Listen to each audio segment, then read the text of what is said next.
and welcome back to Drapir Gaming.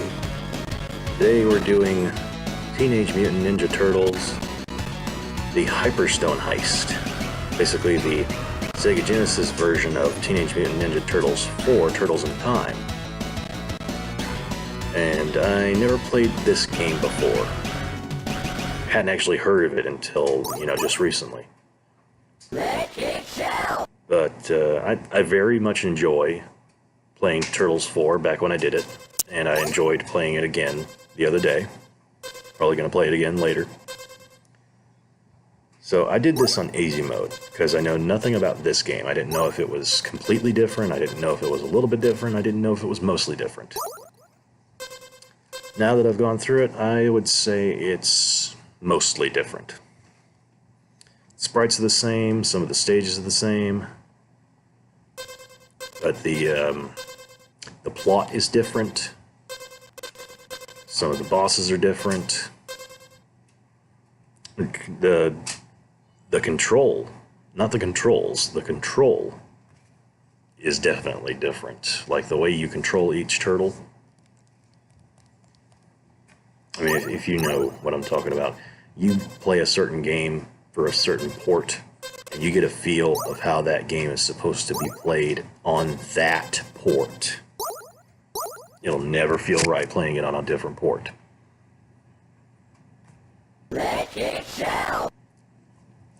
So I picked Leonardo the first time out because he was the one that I'm most familiar with, and I play best with him when I play any other game.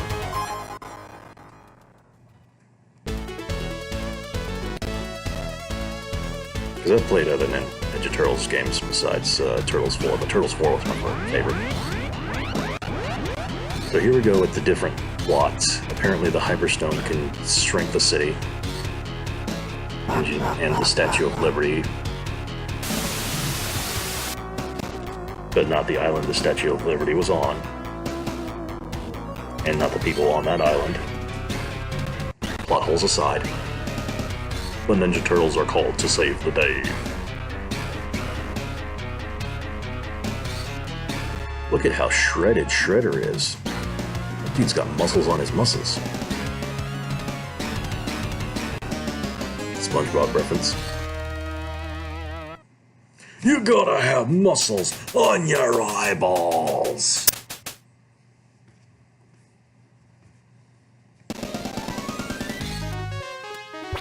So, like I said, stages are different, but also the same.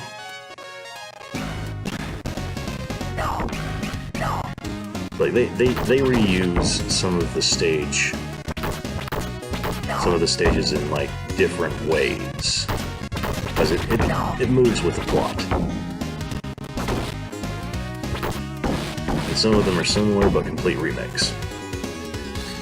So the voices are really, really terrible. And that's probably not the fact that it's on an emulator. The fact where the sound gets kind of glitchy, that's from an emulator. Because this is through the internet on a PC.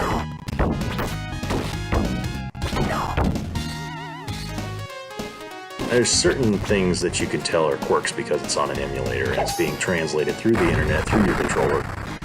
And one of them was manifested in the fact that sometimes the controller would just stick. You would be attacking in one direction, go attack in the other direction, and unless you actually hit that joystick in that other direction, it would not move. And I got hit quite a bit because of that. So I found that in general, not all of them, but in general, the turtles are about 1% slower and the villains are about 1% faster. And the turtles have a 1% smaller hitbox on the villains, and the villains have a 1% higher hitbox on the turtles.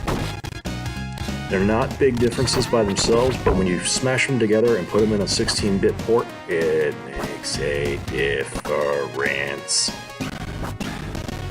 Because I tell you what, pixel measurements might be annoyingly, painstakingly meticulous, but look at how many pixels tall Leonardo is. And his canonical height is like 5.5 feet tall.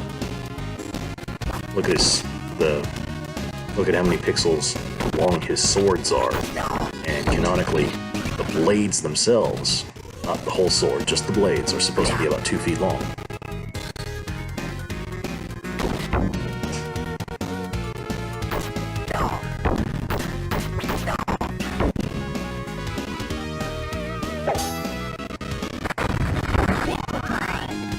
I've noticed that the explosion hitboxes were smaller too.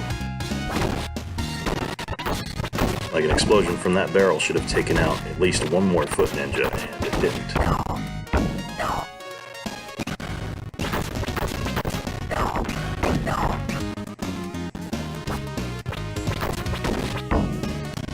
And you'll probably notice that I'm doing this as if it were post-recorded. It is. I'm speaking in past tense because this is a voice recording after I was done playing. You know, life happens. I have a kid, I have a wife, I have 2 dogs.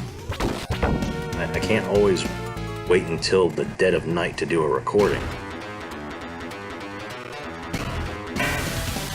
And I don't have a recording studio in my house. I don't have a guest room that I can just box myself into. I don't have a man cave.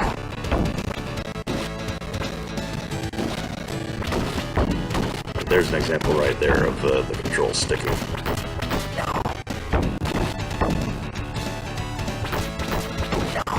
So this game was easier in some parts and harder in other parts. The overall experience was, to say it accurately, just different.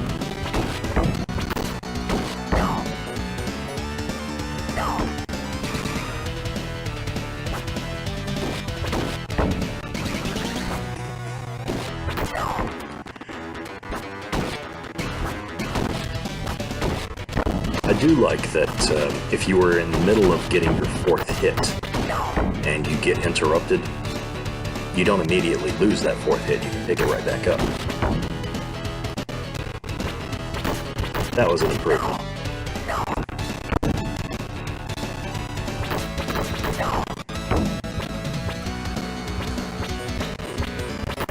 What's not an improvement is the reduction in the hitboxes. I understand at some point the foot ninja's just on a different plane, horizontally or vertically. But you know, there's certain of these that didn't hit that should have.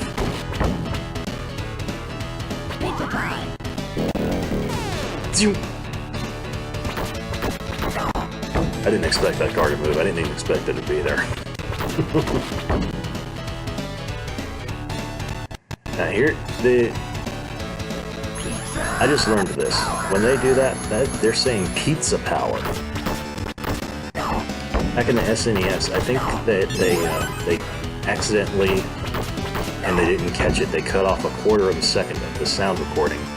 And it sounds like they're saying, the power, like, that's power, dude.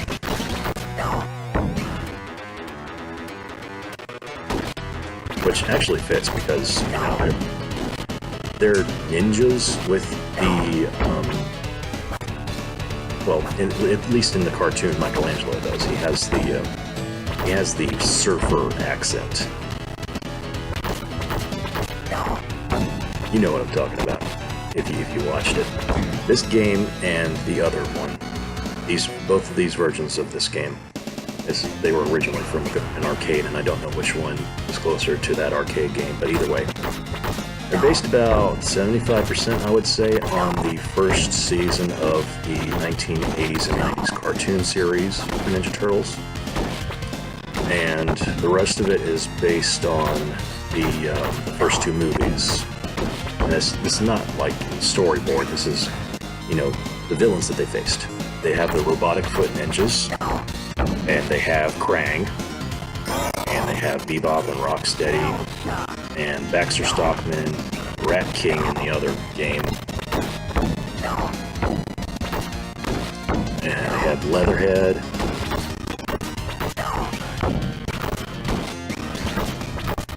and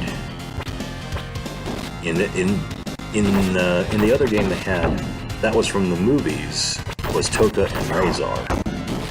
And in this movie, they had Hatsu.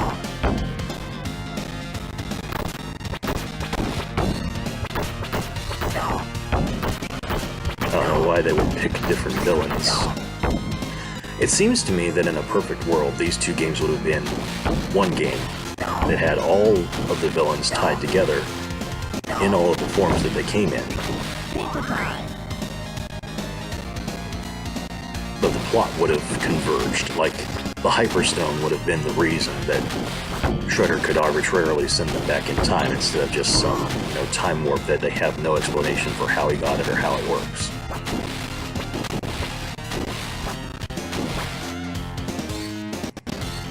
I did miss from this game where you can grab the Foot Ninja and throw him towards the screen. I missed that.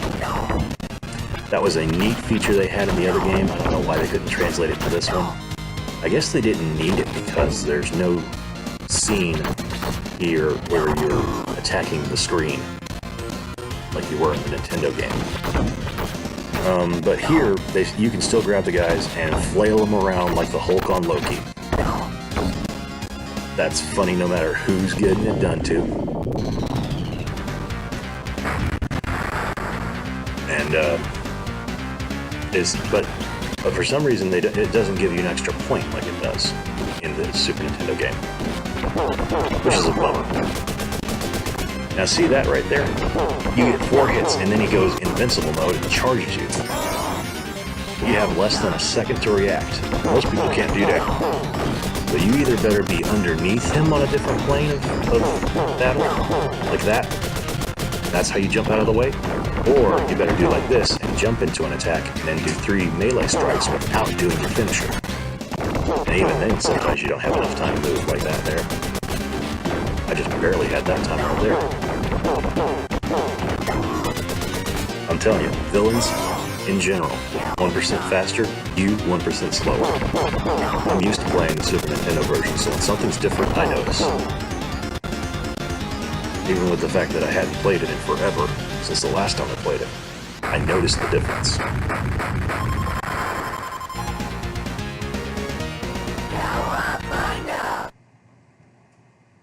I'm a very meticulous noticer of differences.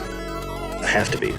Or I did have to be. I used to be a corrections officer in corrections school, the academy. They teach you to observe everything. Because if you miss something, that could be a shank in your back. I mean, that's harsh, but that's reality. When you're a prison guard. Something else that bugged me, all those question mark pizza boxes. The Super Nintendo, that would have been extra life points. Not here. And something that's also very annoying, you can explode those barrels, but they hurt you, and then you might not even get the pizza box that doesn't even give you health back.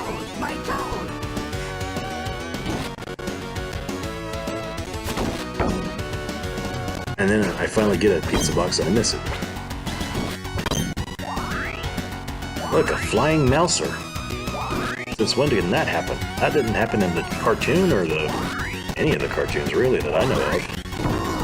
Somebody look that up. Could the mousers ever fly? In 87? In 2003? And 2012? Did they have mousers in the 2012 series? I didn't watch too much of that one. I didn't like that one. At first.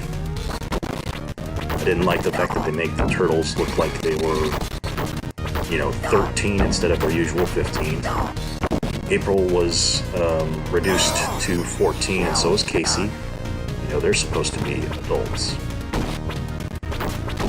From the comics, as I can surmise. And in every other TV series, they were adults.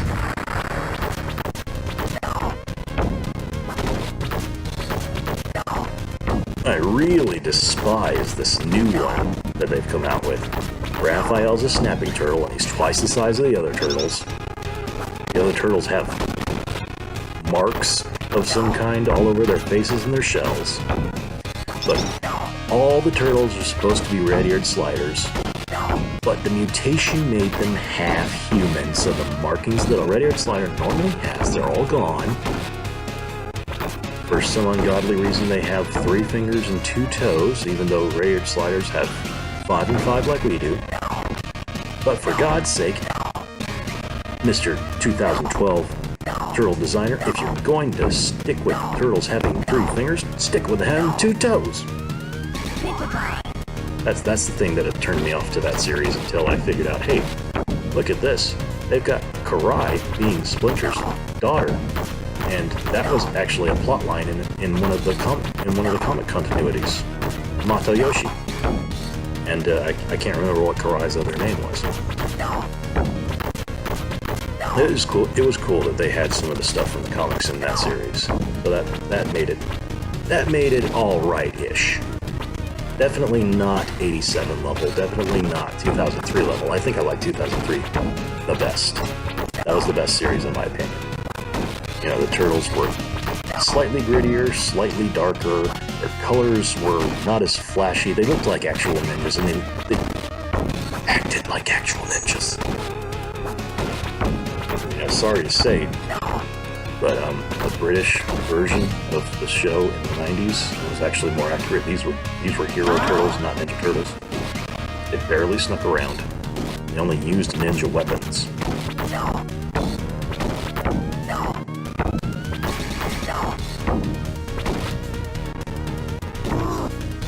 2003 Turtles, Raphael's attitude was spot on. Though he clashed with Leonardo, spot on. Donatello had his techno-babble, but, you know, not everything has to be gadgets. That was a good balance, I think. And Michelangelo, he was goofy, but he wasn't stupid. I mean, if you were his brother, you would call him stupid, because that's the thing that you do to your brother who annoys the heck out of you. I know because I had a younger brother. I still have him. I still have a younger brother. What I had was the annoying younger brother. Not annoying. He's alright.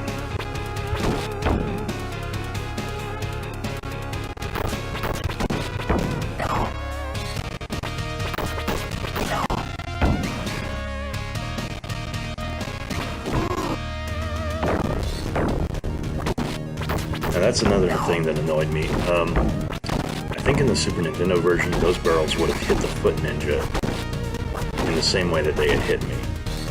I don't know if they hit me just now, because I was not paying attention for half a second. I know that the controller's sticking right now. There it goes. That's the thing that I learned I had to do sometimes. Jump and then hit the controller in the other direction, and it might work. There it goes, and they didn't get hit, and I did.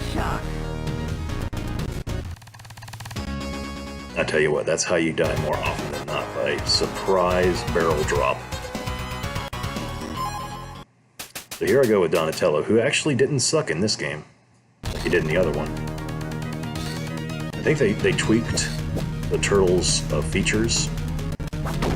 Donatello's slightly faster. Raphael has less range, even less than he already did.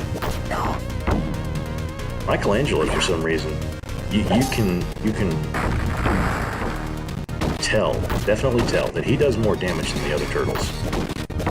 All these other turtles, they're using 4 hits to kill these Foot Ninjas. Michelangelo uses 3.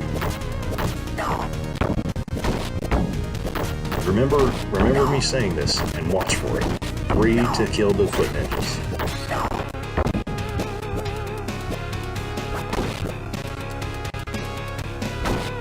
I made it a point. I didn't plan to die a lot, but I made it a point that if I lost one turtle, I would just switch to another one until I got all of them. The only reason that I didn't do it with the last game is because I accidentally hit a different button when I was going to go pick Leonardo again. Picked Raph twice. Wait, what do I mean by again? I didn't pick Leonardo first. That game. I should have had it where we've gotten further. But Leonardo's good for the end game. He's really good for the end game. Leonardo is my favorite Ninja Turtle, and he's honestly just the best one that I can play with. I play the best with him.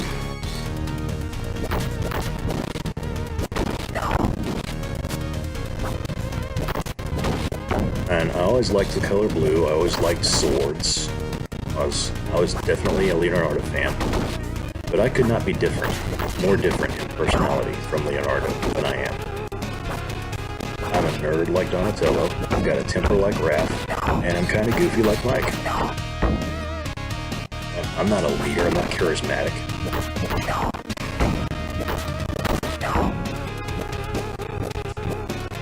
In fact, I'm very wary of people that are charismatic, because, you know, they usually are up to something.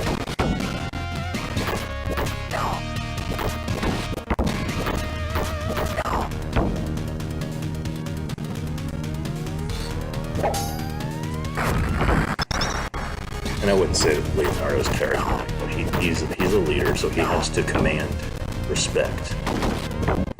There's a difference between demanding respect and commanding respect. Few people find the line.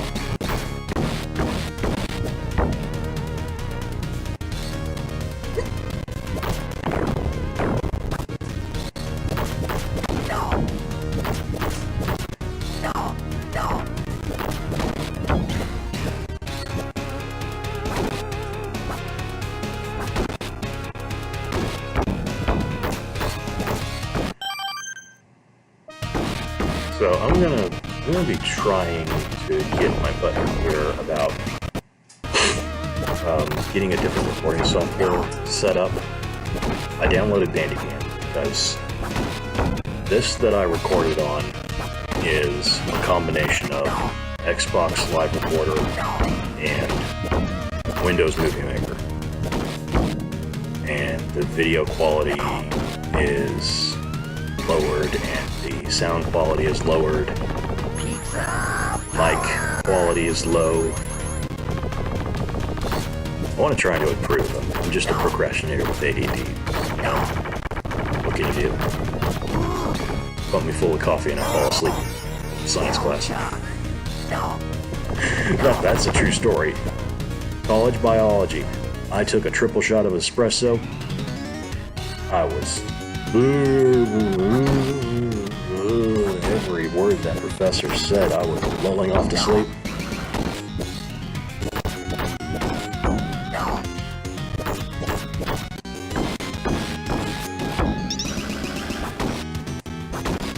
So caffeine has an adverse effect on me.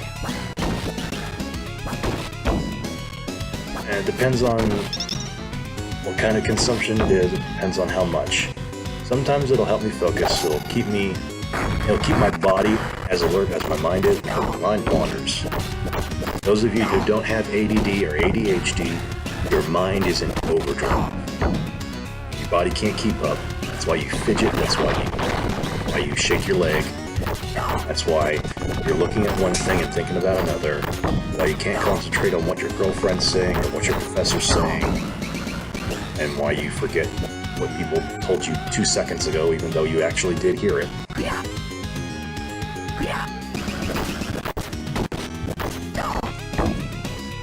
And why you sometimes can't even hear people when they're talking right next to you, because you're not looking at them. My wife hates that. It's not a valid excuse, and I try not to use it as an excuse, but that's really what happens. I'm 2 feet away from her. I can't hear her because I'm not looking at her.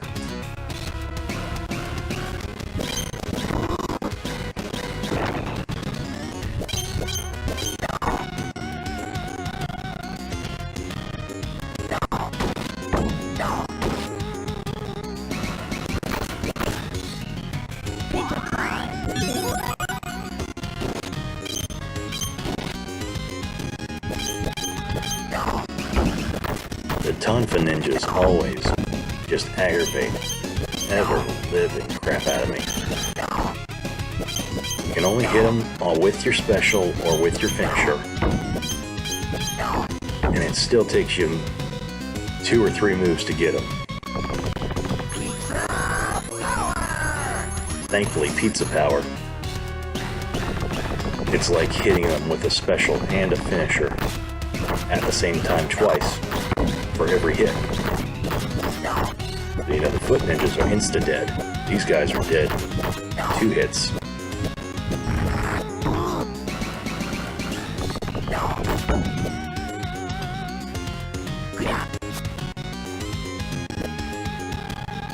Those of you that made it this far through the video without skipping, I really appreciate you. Please like, share, comment, and subscribe. Suggest for me other games to do on the classic ports. I'm using retrogame.com. I can't quite see the name in that little bitty box. I'm looking at a recording as I'm talking here.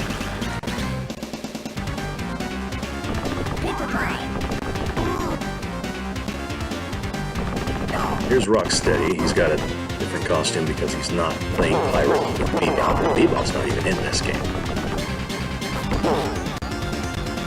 I do like that they used a version of Rocksteady from the cartoons instead of giving him some stupid costume. And he didn't use it here because I was hitting him when he tried to pull it out. He didn't pull it out again.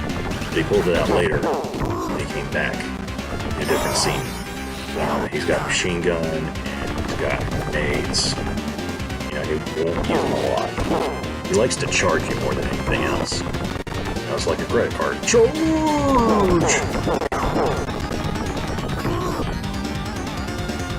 Stupid charge just keeps hitting you. You can't hit it back.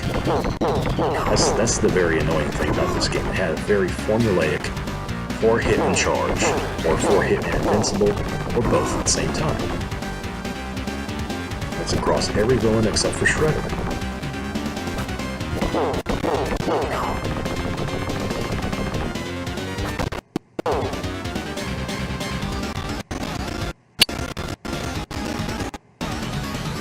He's doing the chicken dance, you see that?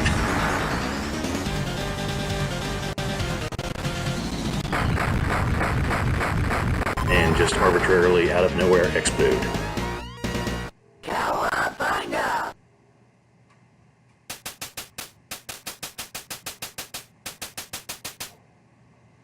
So we started out in New York City in the sewers. We came up to street level, went down to the sewers again, came out a pipe, surfed along the coast into a ghost ship.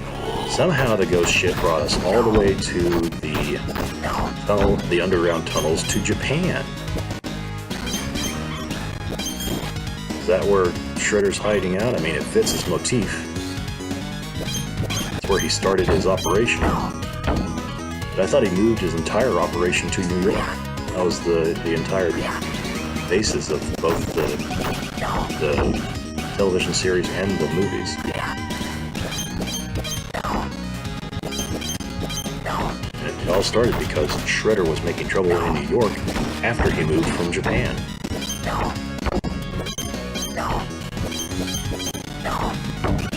And maybe because he stole New York, now he's just hiding in Japan. That could be it. I very much would have liked to have seen these games be melded into one. You know, using the Hyperstone to send the Turtles back in time, and then using the Hyperstone again to turn himself into Super Shredder like he does in this game. Spoilers! In the other game, he did it with some kind of mutagen light ray, as opposed to just swallowing the mutagen in the movie. Did he douse himself with it, or did he... They said he drank it. Of course, that could just, you know, be them talking. Like he could have broke open the bottle over his face and just let the liquid pour all over him. I don't know why becoming Super Shredder changed his freaking costume.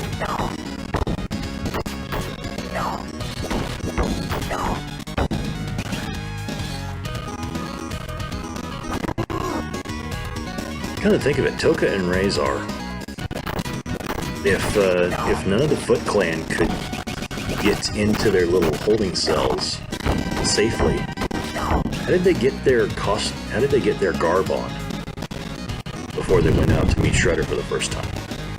Yoga Flame! Sorry to get off on a tangent. ADD, y'all. But those guys that came out just now, They're the one-hit KO foot ninjas, and they copied Dalsim from Street Fighter. When they come again, pay attention and you'll see it. But Razor is already wearing his thing that looks like the fender from a 1920s car. And Toka's got his, shredded up clothing and everything. I wonder how they got into those costumes, because it's not like, Tatsu just threw some junk in there and said, "Hey, use this for armor and clothing."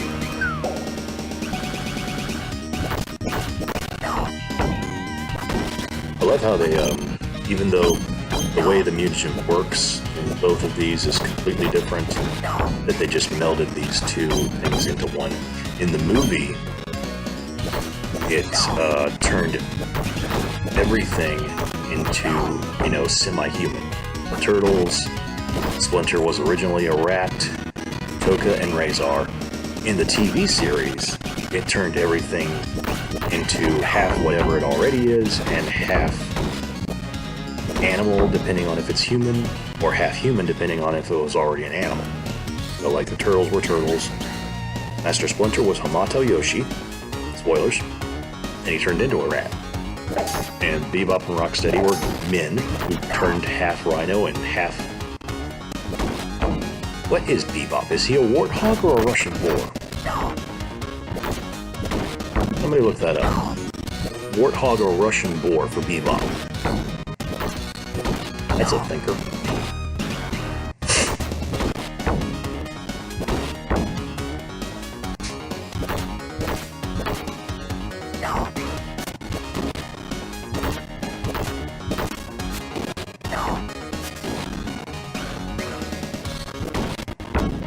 Either way, it's a swine. The swine kind. There are kinds of animals that have many different types. The swine kind can be warthog type, can be boar type, can be domestic pig type. The canine kind can be domestic dog type, wolf type, jackal type. The feline kind can be tiger type, lion type, domestic cat type. The terrapin kind can be sea turtle type, can be freshwater turtle type, can be land turtle type, which is known as a tortoise. The bovine kind can be, buffalo type, domestic cow type. What's another one for bovines? Longhorn's domestic. Flathangs is domestic. Is a wildebeest a bovine? I think it is. I think a wildebeest is bovine. And for whatever kind goats are, there's goats and yaks. I think if you stretched the definition, you could probably fit sheep in there, but I doubt it.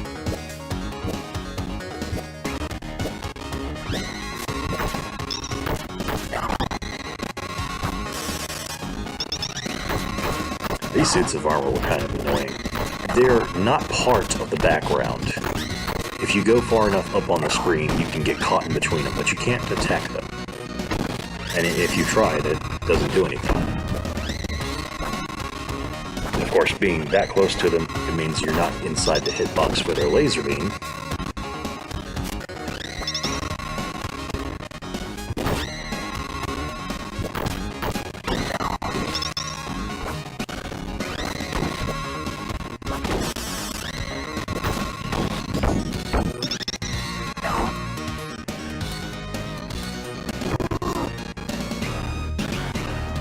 Here's this guy. You get up, as soon as you get up, he hits you again. That's annoying. That's almost as annoying as a trail of Mausers, 3 or 4 of them, all grabbing your hand in a row as soon as the other one lets go. That happens a lot. I mean, it's one of the reasons that you get drained by one of the weakest characters in the game.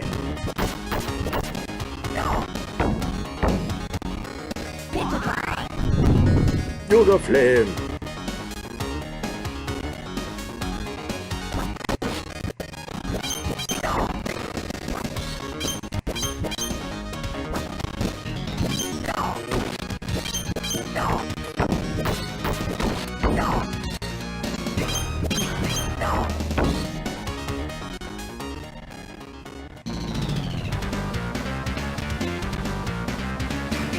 Here's Tatsu! Did you guys ever notice that when the purple foot ninjas were throwing their shurikens, I couldn't hit them back? I just did it for this guy. For some reason, I can hit his darts back. Or his throwing knives, whatever those are. I think they're darts. His Leatherhead had the throwing knives. Either way, Tatsu's got his darts and you can actually throw those back at him for some reason. I don't know why he doesn't work with shurikens. Maybe they're just sharper.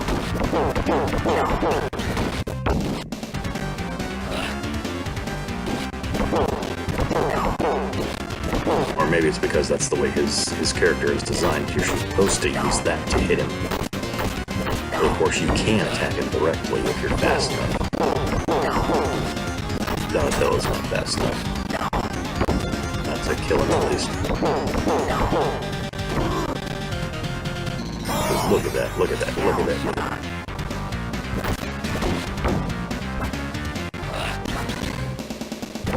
I tell you what, if I had not had coffee earlier, I think I would have lost.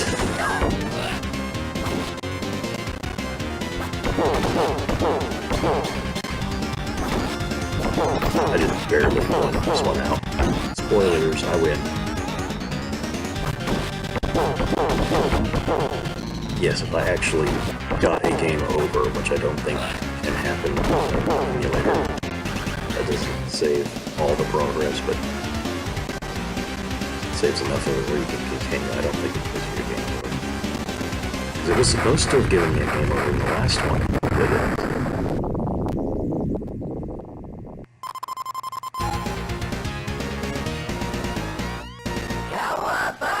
Maybe I'm remembering how it works wrong. But I thought that it gave you 5 continues. And that meant that you had 5 goes at it. Or does 5 continues mean you have your first go and then you get 5 after that? Because with rests, it's you have 7 total, not you have 1 and then 7 to follow.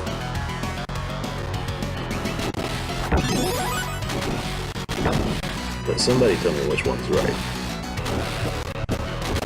The 2 of you that are watching now. I know so many people watch the first 10 minutes and then skip to the last 10 minutes, you know? If they even go 10 minutes.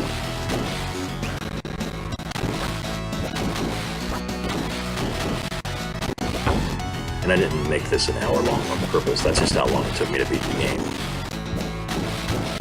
And I'm not saying that to be impressive either.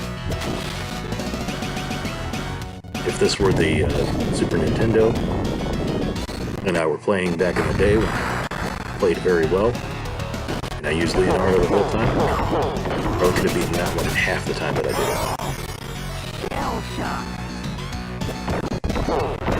Without continues.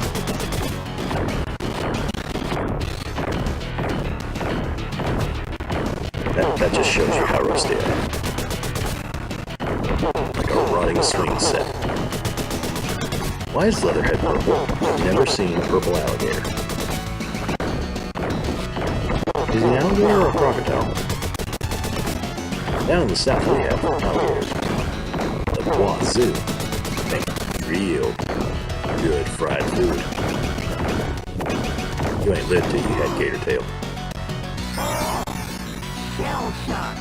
But when I'm looking at them, unless they're right next to each other, I couldn't tell the difference between an alligator and a crocodile if they're the same size. I know what a caiman looks like. That's very obvious. It's got a very narrow snoot.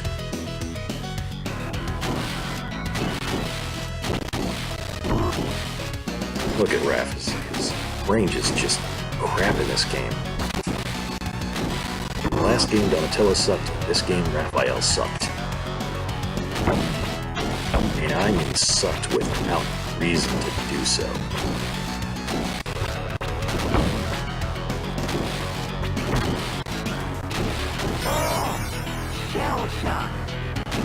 Barely hit any of these guys.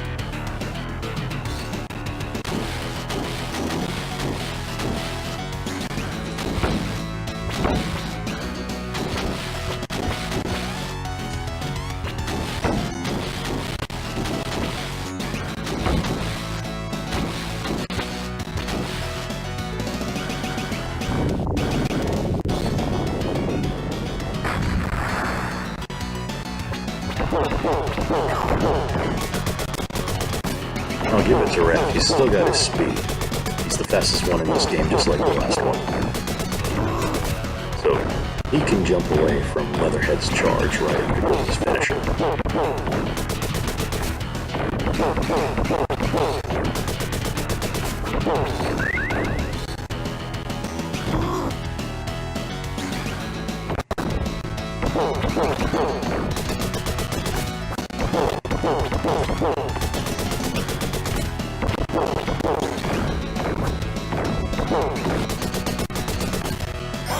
Of course, you can't do it when you're landing a kick from the air. That's kind of difficult.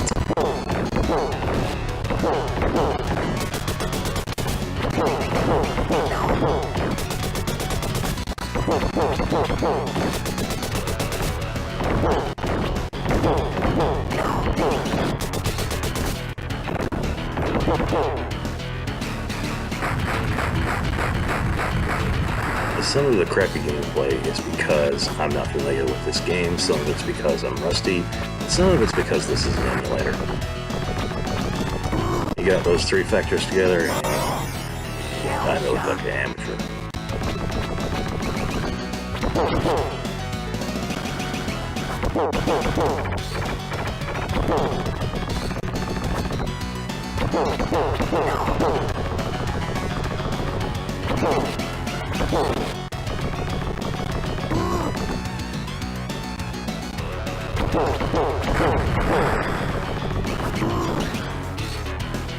I still don't understand why you can't hit him while he's charging. You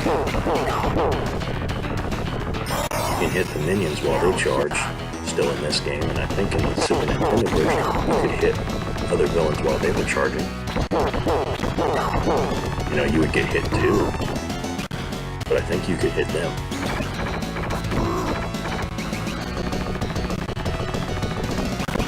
Leatherhead's definitely faster, I mean, you can tell.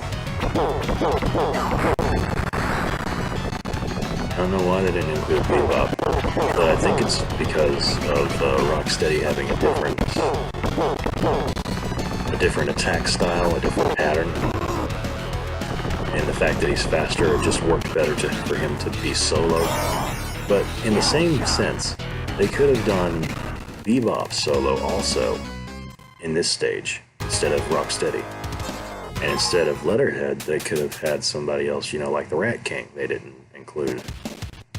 Or Toka, you know, solo. And then Razor would be solo in place of Hatsu's second appearance, which was going to be after Rocksteady.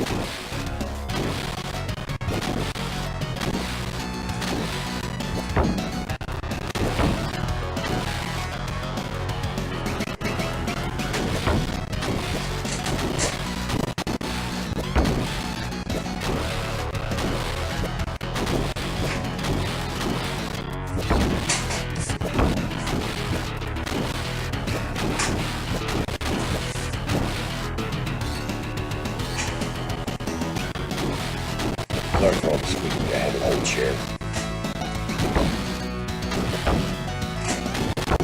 So how was your guys' day? I had a pretty good day. Talking about nothing right now because I have nothing to talk about just at the moment. I'm not too good at doing screen capture. So I didn't do this live. I probably don't know what to do live. Too long, so I'm going to figure out exactly how to do everything I need to do. Including face camera. You know, I might need to buy a second monitor or else a second laptop that I can chat on while playing the game. There's just so many factors. I don't even have the thing that you're listening to me talking into right now is the standard microphone that comes inside of the laptop. So if the quality's crap, it's because the laptop's microphone is crap.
And he just explodes me.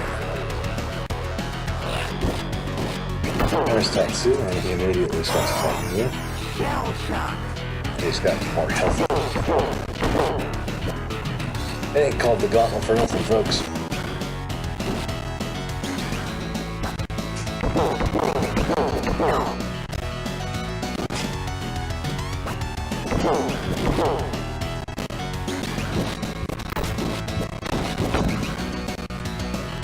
I'll tell you what, he was getting hit after hit after hit after hit with those bullets.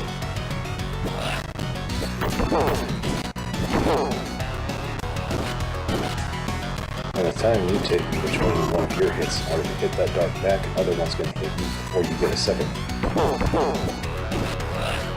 Would that make sense? I hope so.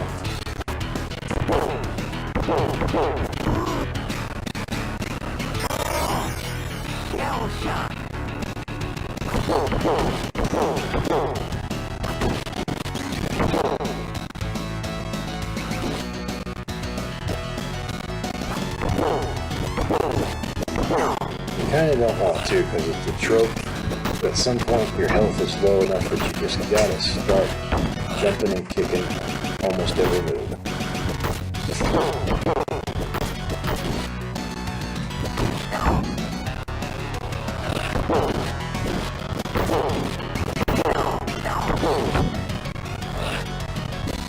If you don't do it, you're gonna get your butt kicked.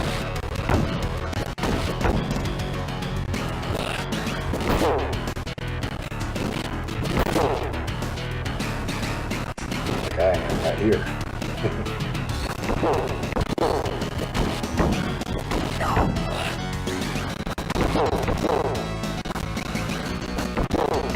There I go. A little bit of kicking. Drags kicking and streaming into the truck. There he goes. Finally. Why does he explode too? Why does everybody explode? Now Baxter Stockman was annoying. I had to jump in order to hit him. I don't know if that was a glitch from the emulator or if that's the way it was designed in the game. I had to jump to hit him.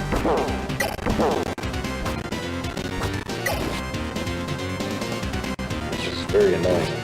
Before it gets stuck on direction.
He actually has less health than most of the other villains, but it takes forever to kill him because you're using kicks. I think kicks actually do less damage than normal hits. You know, even considering that it's Michelangelo, and for some reason, watch it when I fight a foot soldier. Normal hits are doing more damage, I guarantee you.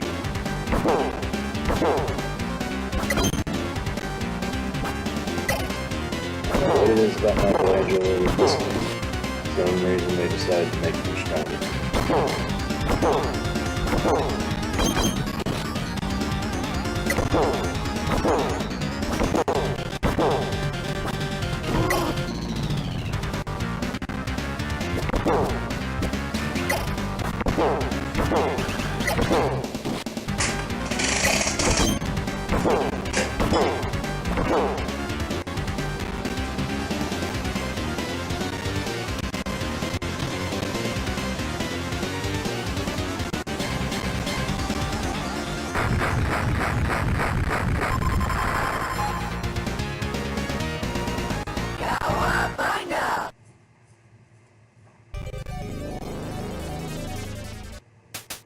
Sorry for the skip. I accidentally hit the button. I wanted to watch that cutscene.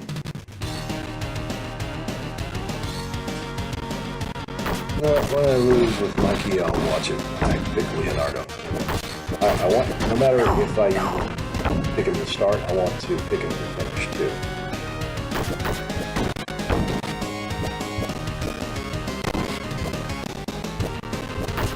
So, spoilers, I'm going to pick Leonardo after Mikey dies.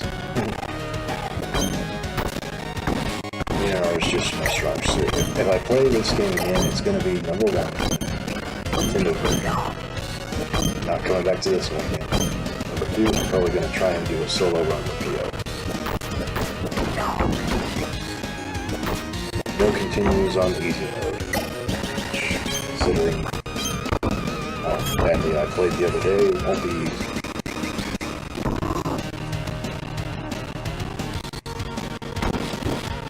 Even considering how badly I am playing it here, because this is easy mode. I'm continuing only one less time than I did on the other game.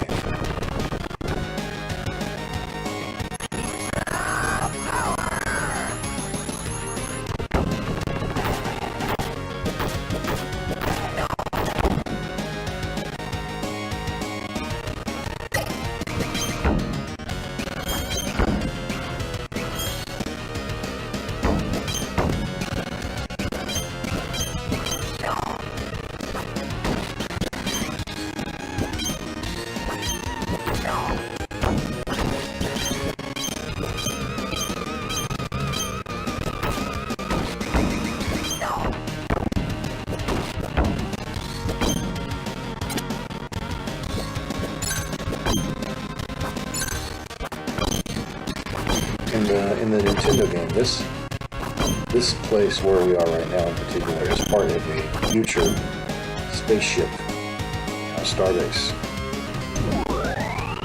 Here, it's just another floor on a technodrome.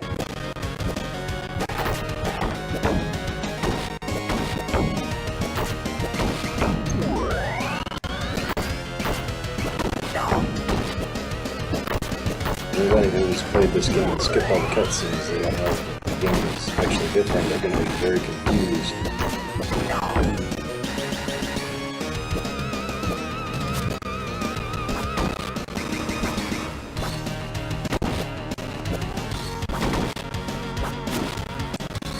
So, the background why I did play this game I was a Nintendo fan. You know, my SEGA games consisted of Sonic and Power Rangers. And I also had different Power Rangers games on Nintendo, so I played Overall and SEGA One. And when I got a Dreamcast, I played Sonic. And Marvel vs. Capcom 2. And some game about rollerblading and it was very Japanese-esque. It was high on Japanese. But you wore these headphones and sunglasses and you skated around on two-wheeled rollerblades and you graffiti your gang sign on the walls. It was Splatoon Patrol before Nintendo picked it up. And you know, when I got the PlayStation, of course I played Tony Hawk and Spyro and Crash Bandicoot. Those were the three games that you played when you got a PlayStation. Nearly everybody did. And we loved it. Of course, you know, the standard for Nintendo was Mario, Mega Man, Ninja Turtles, Power Rangers. You know, had all of them.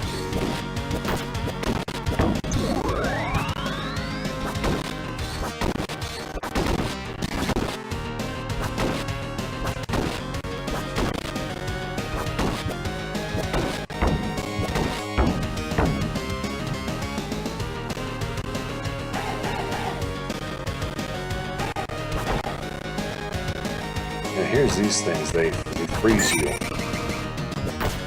My guess is that they spray some highly concentrated liquid nitrogen.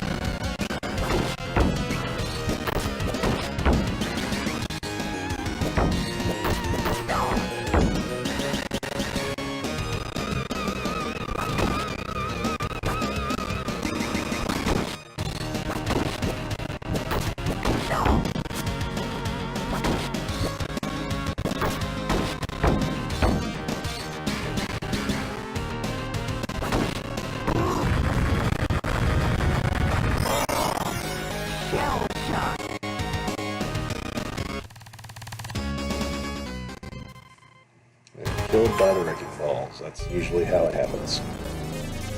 Something that just jumps out of the blue. So here it is, I'm watching this cutscene now. They somehow have a device that detects the Hyperstone, even though this is the first time we've ever heard of the Hyperstone. And here comes Shredder's big line. Puny Turtles! Behold the power of the Hyperstone! And he's not going to use it. He's just going to wait for them to come to him, and then he's going to do it.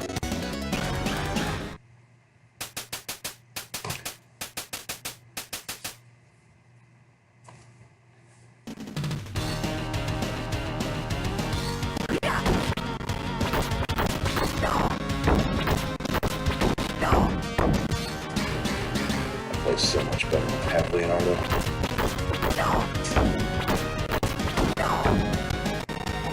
He could be legitimately a better character to play. They could have worked him that way. It could just be because I like playing with him that I play better. And it's a mental thing. It could be a combination. So, you know, the Bowser's such spamming little trolls.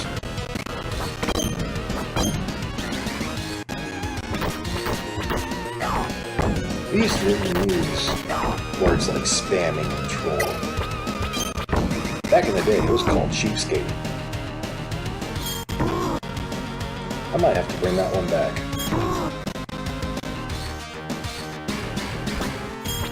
You know, a cheapskate is somebody like Mr. Krabs. He doesn't have to let go of his money. But a cheapskater, completely different context. You know, somebody in a game who uses the same move 100 times. Yeah, sorry about that. The recording reached its maximum. Anyway, a cheapskater is somebody who uses the same move 100 times, or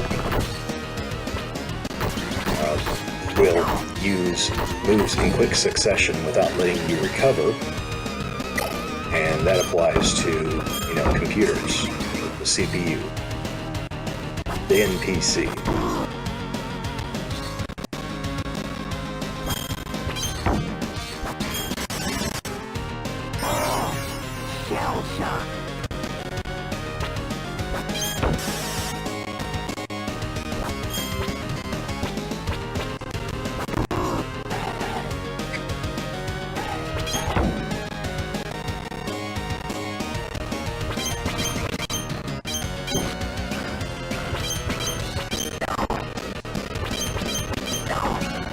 You say somebody's cheating in gameplay when they're not actually cheating, but, you know, the gameplay is just cheap.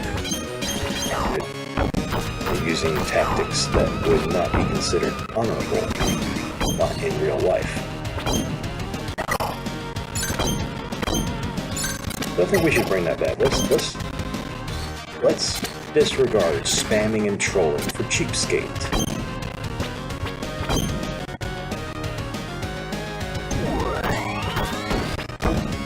I wonder how difficult it would be to bring back retro 80s and 90s language for a week. It's so cringy to say that 80s and 90s is retro. I don't want to be old, dang it, I'm only 30.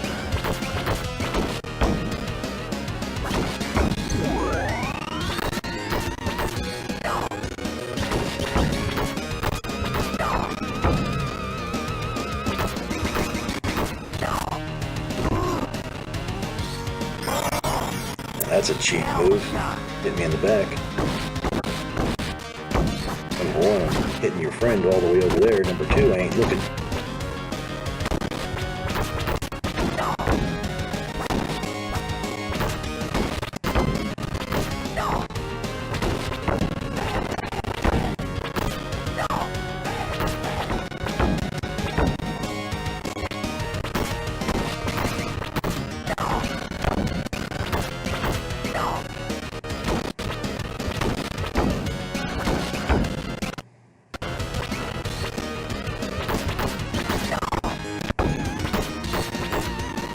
These guys, they don't stop going, do they? And that just makes the gameplay even longer than it was already. And remember, this is on easy mode. I think they would have had actually even more foot soldiers if it was on hard mode.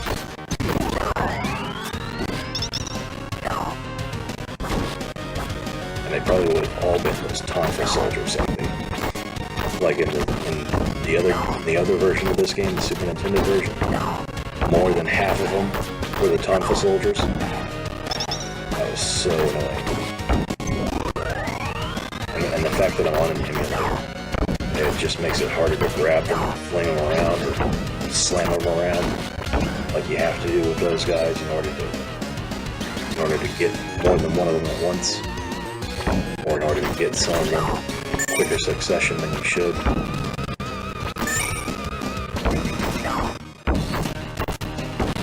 This next freezer got me twice in a row and I couldn't hit it back. Watch this. Oop. Oop. That ticks me off so bad. The one freezer I couldn't get with Leo.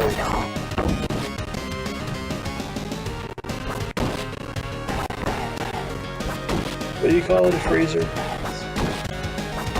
Freeze spray, ice spread. Freeze ray, freeze gun, ice gun. It's something to do with some of that. Look at that. I was at the height of the arc for that jump and it still hit. It didn't hit the foot soldiers. Any other game it would have hit the foot soldiers. Like that first scene in the first stage when the giant wrecking ball rolls down the stage. If it hits a foot soldier, it kills him.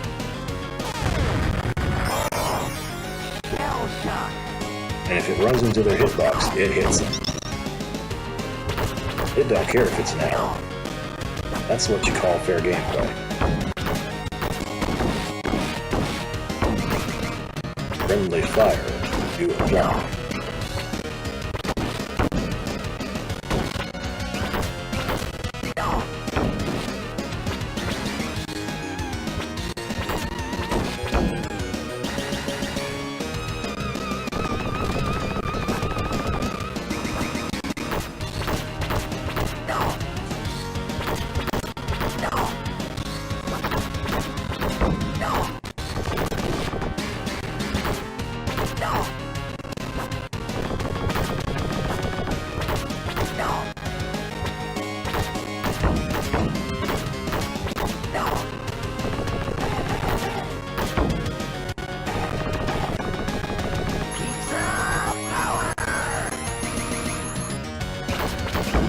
If I haven't said it already, I'll say it, and if I have, I'll say it again.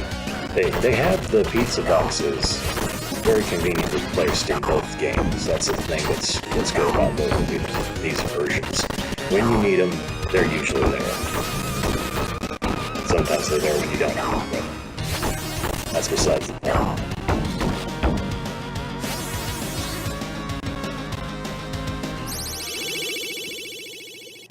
That sprite of Krang looks really weird, doesn't it?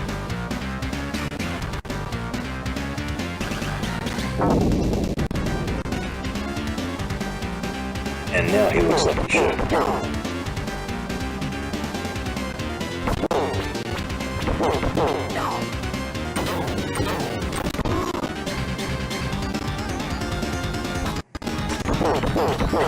It's a shame to say so, but Krang was actually harder than Shredder.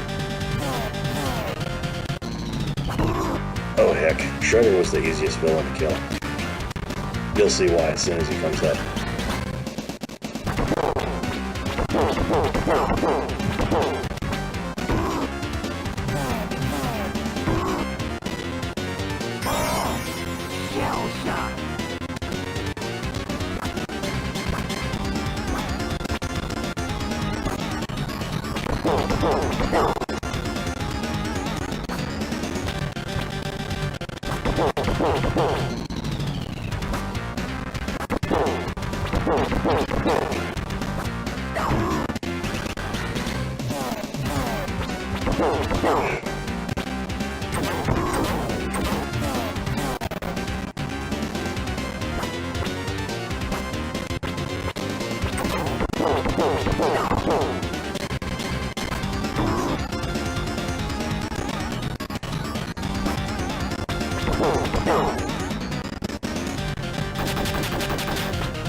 Here we go, now we finally get the elevator.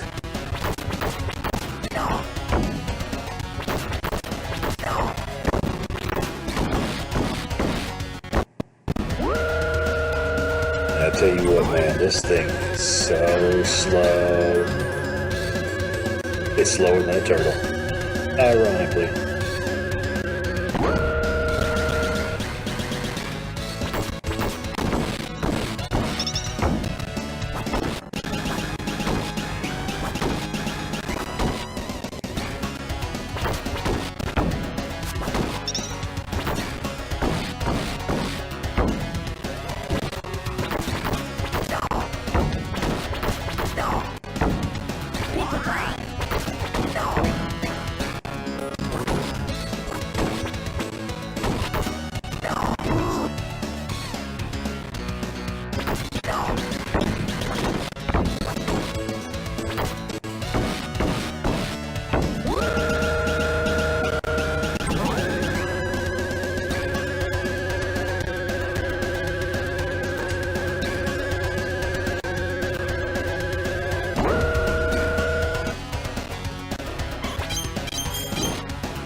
It seems like there's more villains in this game. I think they were trying to fit the same amount of villains just into less stages, but have the stages divided over multiple,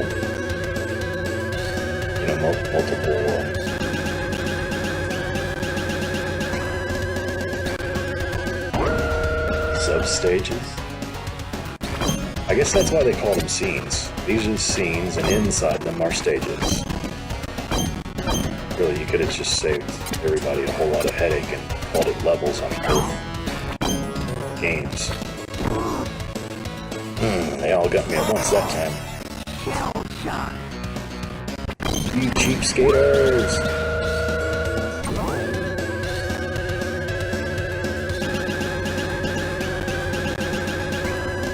They skate for free, that's how cheap they are. That's a pun on a pun.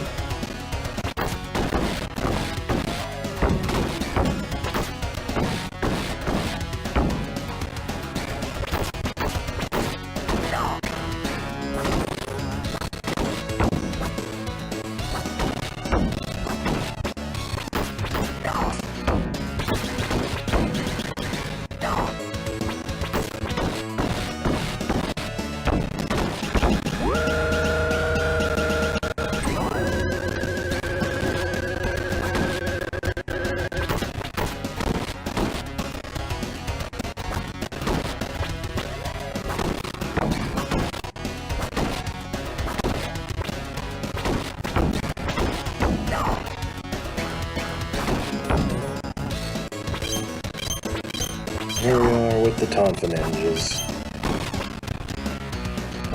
It takes you so long to kill these things. You don't want to waste your life points on a special move.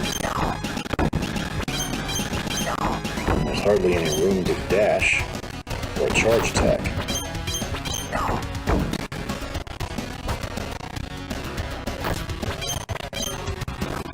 And anytime you're trying to get them with a regular attack or a jumping attack, you get them like 1% of the time, like right there.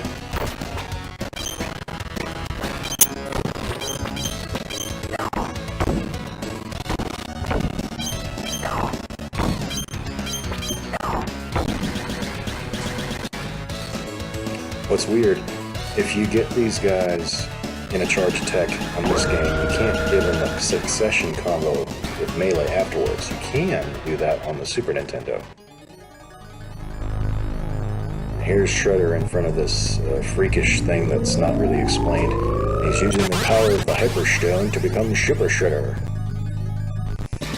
which explains his armor a lot better than a Mutagen Ray. Mutagen Ray just explains the superpowers and super strength. Shredder has an algorithmic pattern. It seems random to us, but it's not to him. But this version of Shredder is slow. Like unreasonably slow compared to the rest of the villains. He's actually slower than the Turtles, which made it real easy to fight him once I realized, hey, I can get around this guy's back while he's attacking, and attack him while he's still firing. Because look at how slow he walks, look at how slow he warps. Look at his reaction speed, his recovery speed, even how slow his attacks are after charging. His charges are slow.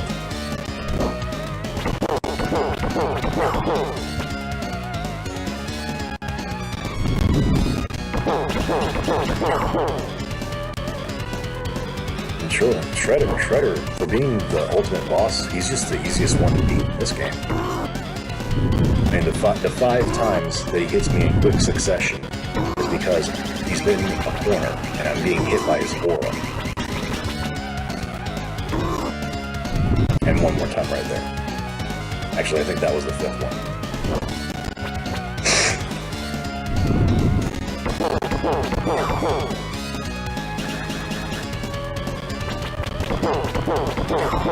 When you can figure out a villain's formula of attack, it's very easy to defeat.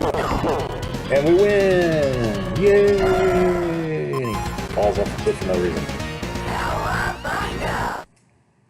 What is that thing in the background? It's never explained or mentioned. And of course, in the These are different circumstances of the city returning back to normal. But in the Super Nintendo version, April O'Neil outright says that the Ninja Turtles saved the day. Here, she leaves it a mystery, quote unquote, even though she's got a 4-foot rat standing right next to her. Freaking Splinter Sensei in the corner on camera, and he turns to face the camera after she said, "Nobody knows who did this." And then comes the end credits. You don't get the pep talk scene from Mr. Splinter after you finish the game in any of the levels. Like you did with the Super Nintendo. He'll say, "Hey, try a harder level." And then when you do it on the hard level, he says, "You are now a true ninja." There's no pep talk after these credits. It's just the credits. You don't even get the part of the credits from the Super Nintendo that gives you screenshots of the sprites and what their names are. It's this, and then a part where you could put in your name, and then the game over card. And that's what makes it difficult to see which one of these is closer to the arcade game, because the plot line from the other one seems like it's familiar and would be part of the arcade game, and it's got higher quality of everything. But this one has that ending card that looks like it would be from an arcade game. It's difficult to surmise. It could be that the original game was both of these combined, and they split them and changed the plot. I don't know. But either way, that's it for this edition of Teenage Mutant Ninja Turtles. This has been the Hyperstone Heist. I am Drakir. Love you guys. Thanks for watching. Good night, and God bless.